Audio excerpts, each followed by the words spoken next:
আমরা সকলে জানি কাশ্মীরে যে হত্যাকাণ্ডের শিকার হয়েছে নিরীহ পর্যটকরা, এর বিরুদ্ধে আমরা ধিক্কার মিছিল, যে বা যারা এই হত্যাকাণ্ডের সাথে জড়িত আছে আমরা চাইব দৃষ্টান্তমূলক তাদের শাস্তি হোক।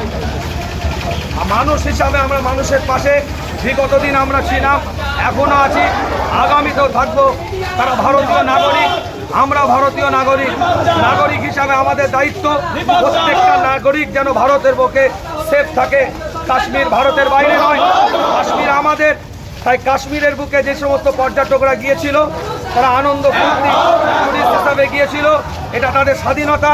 এই স্বাধীনতা হরণকারী যে আজকে যে কার্যকলাপ করেছে এর জন্য আমরা দরবারে ফুরফুরা শরীফের ডাকে বিভিন্ন পীরজাদাদের উপস্থিতিতে আজকে ধিক্কার মিছিল